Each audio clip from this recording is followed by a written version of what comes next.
Jonathan Antoine and Charlotte Louise Giaconelli strolled onto the stage of Britain's Got Talent last year as complete unknowns, hoping to impress with their opera-style singing. What if the most powerful voice in the room belonged to the boy everyone underestimated? In 2012, a shy, bullied teenager stepped onto the Britain's Got Talent stage, and within seconds turned mockery into stunned silence.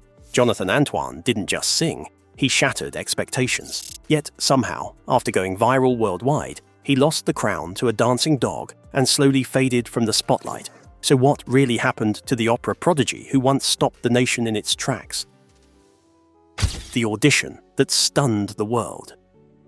March 24th, 2012, a seemingly ordinary Saturday that would change a shy teenager's life forever.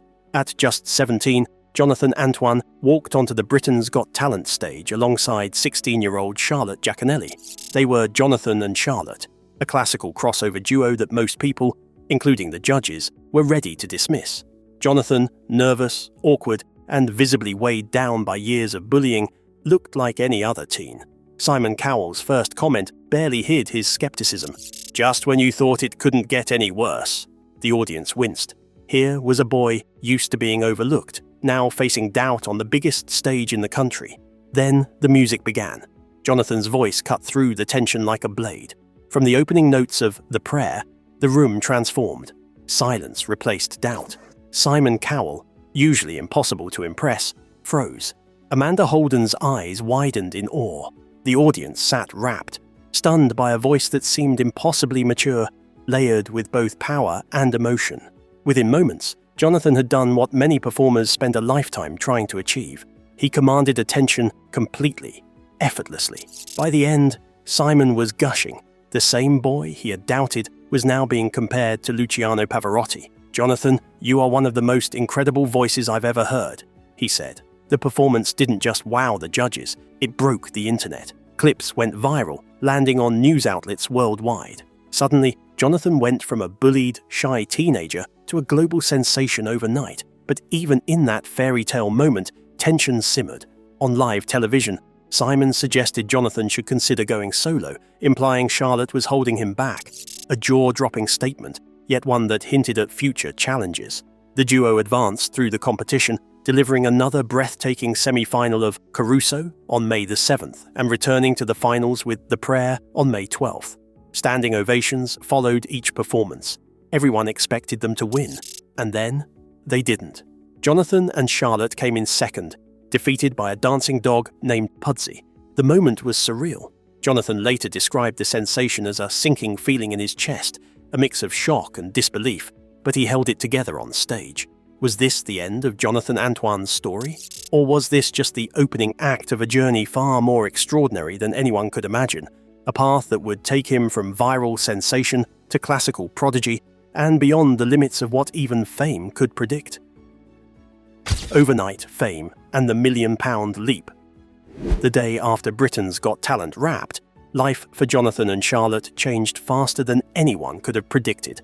Coming in second might have felt like a loss on stage, but behind the scenes, opportunity was knocking louder than ever. By May 13th, 2012, Simon Cowell had already secured a staggering £1 million recording deal for the duo with his Psycho label. Suddenly, the bullied teen with the unbelievable voice was living a dream most artists spend decades chasing.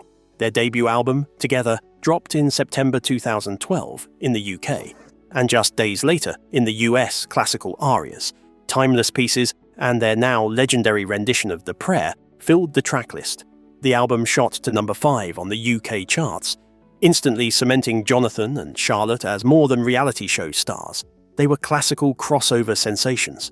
Critics raved, calling Jonathan's voice velvety, creamy, and hauntingly mature, a quality so rare it seemed almost impossible for someone his age. Life became a whirlwind. Documentaries followed their tours across France and Italy. Television specials chronicled their journey, and the public was enamored. Even Simon Cowell, who had once suggested they split, publicly apologized for doubting them. But success, as intoxicating as it was, carried its own tension. Their second album, Perhaps Love, released in October 2013, hinted at diverging paths. Jonathan leaned into pure classical opera, while Charlotte explored musical theatre and contemporary pieces, even subtle signs. Solo tracks on the album hinted at personal ambitions that didn't fully align. Teenagers thrust into international fame faced challenges beyond the spotlight: pressure, exhaustion, and the struggle to maintain identity. For Jonathan and Charlotte, it became clear that artistic differences were more than creative choices. They were clues to a crossroads in their partnership. Even as fans celebrated their incredible talent, whispers of discord began to surface. The question loomed: could their friendship and partnership survive the strain of fame? Or was the rise to stardom quietly leading them toward an inevitable split? The hidden truth behind the split. February 2nd, 2014. The day fans around the globe collectively gasped. Jonathan and Charlotte, the duo that had captured hearts on Britain's Got Talent and sold hundreds of thousands of albums, announced they were going their separate ways. It wasn't just a musical split. It felt like the end of an era. The announcement sent shockwaves through social media, with devoted fans, affectionately called the Fantoines, mourning the loss of a partnership that had defined a generation of classical crossover music. At first glance, their statement painted a bright, optimistic picture: years of shared triumphs, once-in-a-lifetime experiences, and now exciting solo opportunities with Sony Classical. But anyone paying close attention could sense the underlying tension. Behind the polite press releases, the truth was more complicated. Jonathan had always been drawn to pure opera, while Charlotte's heart leaned toward musical theatre. Their paths, once perfectly intertwined, were beginning to diverge in ways that couldn't be reconciled under a single act. Years later, Jonathan would shed light on the real story. Charlotte raised my confidence to the level I could go on BGT, and we created something beautiful together, he explained. But we were always drawn to solo performances. It was the natural next step. I had to explore what I could do on my own. His words confirmed what fans had suspected. The split wasn't about conflict, it was about evolution. Yet evolution came with a cost. After the split, the duo's once unbreakable bond quietly faded. Despite years of friendship and shared dreams since 2006, Jonathan and Charlotte barely spoke. In a 2017 appearance on Lorraine, Jonathan admitted, "We don't get to speak very often, but that's just the nature of the industry." For fans who had watched their chemistry on stage and imagined a lifelong partnership, the revelation was heartbreaking. Rumors swirled. Were they ever romantically involved? The undeniable stage chemistry fueled speculation, but both confirmed they had never been more than friends and collaborators. Charlotte even referred to Jonathan as a brother, but that didn't stop fans from shipping them for years. As the dust settled, one pressing question remained. Could Jonathan stand alone, without the safety net of the duo that had launched him to fame? Could the voice that enchanted millions continue to rise, even when the partnership that defined him was gone? The stage was now empty of Charlotte. The spotlight was his, and the real test of Jonathan Antoine's resilience, talent, and heart was about to begin. The boy who sang through pain. Long before the applause and flashing cameras, Jonathan Antoine was just a boy seeking a place where he belonged. Born January the 13th, 1995, in Hainault, Essex, to a police inspector father and a homemaker mother, his early years were far from kind. By age 4, he was already a target for relentless bullying. Classmates mocked his weight, his appearance, and even his very mannerisms. The cruelty wasn't fleeting, it was constant, shaping a childhood shadowed by fear and self-doubt. Music quickly became Jonathan's refuge. While other children played outside, he sought solace in melodies that transported him from ridicule to a world of possibility. At 11, everything shifted when he enrolled at West Hatch High School in Chigwell and met singing coach Jenny Ewington. She immediately recognized something extraordinary in him, a raw, untapped voice capable of moving hearts. Under her guidance, Jonathan practiced pieces like Where is Love from Oliver and Panis Angelicus, slowly transforming pain into art. By 14, his talent had outgrown the school stage. Jonathan auditioned for the 4 leading music conservatories in London and was accepted by all. Choosing the Royal Academy of Music's junior program, he began rigorous training that would shape the tenor he was destined to become. At the 2010 Stratford and East London Music Festival, his rendition of Bring Him Home from Les Miserables earned an unprecedented 98 out of 100, the highest in the festival's history. The following year, Performing Ave Maria at London's Royal Festival Hall, Jonathan's confidence blossomed. The shy, bullied boy who once hid behind food and melodies was now a performer who commanded attention with every note. His voice carried not just technical brilliance, but the weight of every struggle he had endured: loneliness, rejection, and relentless teasing. Each performance became a declaration. He would not be silenced. Those early trials, finding mentors, honing his craft, and overcoming the scars of bullying, laid the foundation for everything to come. Without them, there would have been no viral BGT sensation, no duo with Charlotte, and no solo career that would later define him. And yet, surviving childhood only prepared Jonathan for the stage. What would truly test him next was stepping out on his own, leaving Charlotte behind and proving he could shine as a solo artist. Jonathan's solo journey begins. October the 13th, 2014, marked a milestone. His debut solo album, Tenore, Italian for tenor, hit the shelves. The question on everyone's mind: could he command the stage without Charlotte by his side? The answer arrived instantly. Tenore soared to #1 on the classical artist album chart, making Jonathan the youngest tenor ever to achieve that feat. He even cracked the UK pop top 15, proving his appeal wasn't limited to classical purists. Critics didn't hold back praise. Reviews highlighted the miraculous talent and velvety, emotive range that had been captivating audiences since BGT. Tracks like Panis Angelicus showcased not just technical skill, but a profound emotional depth, a voice that told a story of triumph over struggle. Suddenly, the boy who had been bullied and doubted was the one setting stages alight. The momentum didn't stop there. Placido Domingo, yes, the legendary tenor himself, invited Jonathan to perform at the 2014 iTunes Festival, a rare endorsement that cemented his credibility in the classical world. That same year, Jonathan embarked on a US tour, performing at the Muhammad Ali Celebrity Fight Night in Arizona, California, and Florida, gathering a growing international fan base. He was no longer half of a duo. He was a star on his own terms. His sophomore album, Believe, 2016, further showcased his versatility. Alongside classical arias from Puccini, Jonathan embraced contemporary songs like Leonard Cohen's Hallelujah and collaborated on original tracks inspired by Michel Doucet, the Canadian muse he called the light of my life. By 2020, his concept album, Going the Distance, recorded with the Royal Philharmonic Orchestra, introduced audiences to a new, mature Jonathan. His first television special aired on PBS, featuring the challenging Nessun Dorma, a test many tenors fear. Yet Jonathan nailed it, proving his growth both technically and emotionally, while the public witnessed sold-out concerts, viral performances, and critical acclaim. Few saw the personal battles that accompanied this meteoric rise. Each note carried decades of perseverance, heartbreak, and self-discovery. But as the applause echoed and charts lit up, the deeper question lingered. Could Jonathan continue to thrive without losing himself along the way? Could the boy who once found solace in music navigate the pressures of fame, isolation, and personal growth alone? The shadows behind the spotlight. Fame and talent don't erase pain. For Jonathan Antoine, the echoes of childhood bullying ran far deeper than anyone could see. In interviews over the years, he has been candid about the toll it took on him, revealing struggles with depression that shadowed his rise to stardom. The ridicule, the threats, the constant feeling of worthlessness didn't disappear once he hit the Britain's Got Talent stage. They lingered, quietly gnawing at his confidence.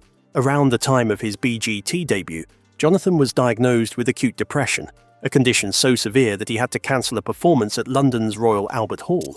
Imagine the nerves, the anticipation, the pressure of one of the world's most prestigious venues, and yet your mind simply won't let you perform. That wasn't the only emotional battlefield. Around age 18, Jonathan found himself in a toxic relationship with a partner struggling with serious mental health challenges. Her harmful coping behaviors weren't hidden, and for someone already grappling with depression, the relationship only magnified his emotional strain. Though it eventually ended, it left lingering scars, silent reminders of how vulnerability and trust could be tested in unexpected ways. Through every challenge, Jonathan leaned on the unwavering support of his family: his father John, a police inspector, his mother Tracy, and his older sister Charlotte. Notably, his former singing partner Charlotte Giaconelli wasn't part of this support system. His family became the anchors in his life, attending performances, offering encouragement, and helping him navigate both triumphs and setbacks. But Jonathan didn't stop there. He turned his personal struggles into purpose, becoming an outspoken advocate for mental health awareness.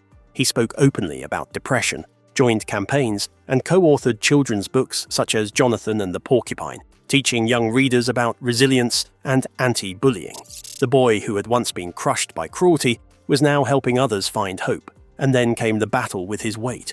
Food had long been a source of comfort during his darkest moments, but around 2018 to 2019, armed with determination and under medical guidance for a thyroid condition, Jonathan began a serious weight loss journey. It wasn't just about appearance. It was a test of discipline, health, and self-respect. Yet even as he shed pounds and gained strength, questions remained. Was this transformation enough? Or was there still a deeper journey Jonathan needed to undertake to truly understand and embrace himself? The revelation that redefined Jonathan. April 2nd, 2022, a date that reshaped Jonathan Antoine's understanding of his own life. Just after turning 27, he was diagnosed with autism spectrum disorder.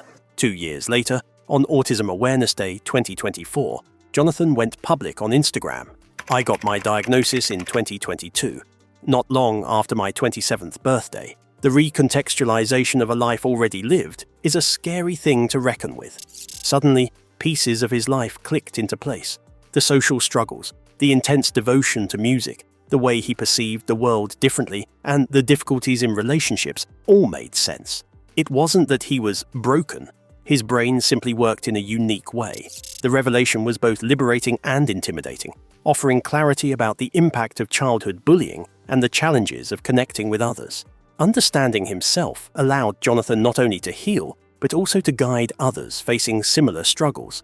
And while the change started inside, a remarkable physical transformation was soon to follow. The remarkable transformation.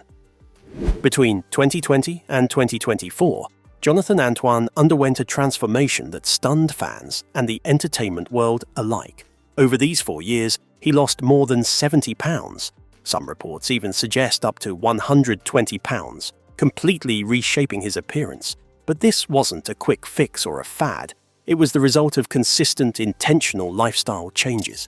Jonathan committed to walking 10,000 steps daily, missing the goal only twice, carefully managing his thyroid condition, and completely rethinking his relationship with food. The result? A healthier, stronger, and more confident Jonathan. By 2024, he weighed around 210 pounds. His signature curly hair remained, but his slimmer face and physique revealed a new vitality. More than aesthetics, the transformation reflected self-discipline and mindfulness. Jonathan explained that choosing consistency and intention, where he once struggled, was empowering, a lesson mirrored in his meticulous vocal training. Fans couldn't get enough. Social media buzzed with praise, applauding not just his physical change, but his honesty and willingness to share the journey, the setbacks, the triumphs, and the perseverance behind the scenes. This transformation was more than skin deep. It marked a turning point in Jonathan's life, signaling that he was finally taking control of every aspect of his health, both physical and mental. So where does that leave the young tenor today? Jonathan Antoine today. Fast forward to January 2026, and Jonathan Antoine is stepping into what he calls a powerful new era. That same month, he released All of Me, a breathtaking reinterpretation of John Legend's classic that perfectly blends his operatic training with modern sensibilities. The track is part of his upcoming album Speaking to You, which will feature songs like Sound of Silence and Impossible Dream. Fans, known as the Fantoines, have been following every teaser and livestream, eagerly anticipating the release. Jonathan's Christmas album, Christmasland, came out in December 2024, further cementing his presence in the classical crossover scene. Today, his estimated net worth sits at $4 million, built from album sales, tours, and TV appearances, a remarkable achievement for the boy once told he'd never make it. Meanwhile, Charlotte has carved her own path in musical theatre, appearing in West End productions, including Sweet Charity and Heathers, the musical. The two rarely, if ever, speak. Michelle Doucet, Jonathan's muse during the Believe era, is no longer part of his life, though he keeps details private. A documentary chronicling his life beyond the high C has been mentioned as in development. Jonathan has also become a passionate advocate, using his platform to raise awareness about mental health, neurodiversity, and anti-bullying. In recent Instagram posts, he radiates confidence and happiness, comfortable in a way he never was as a teenager. His story isn't about fame, it's about resilience. From the bullied 4-year-old to a BGT sensation, from heartbreak with Charlotte to a thriving solo career, from depression to an autism diagnosis, and from a major physical transformation to embracing his true self, Jonathan's journey is one of growth and determination. Every challenge refined his voice and strengthened his spirit. The next time you hear Jonathan Antoine perform, remember, you're witnessing more than a singer. You're witnessing a survivor, an advocate, and a man who refused to let the world's cruelty define him. And that is the real story of Jonathan Antoine from Britain's Got Talent. Thanks for watching. If Jonathan's journey inspired you, don't forget to smash that like button, subscribe, and share your thoughts in the comments.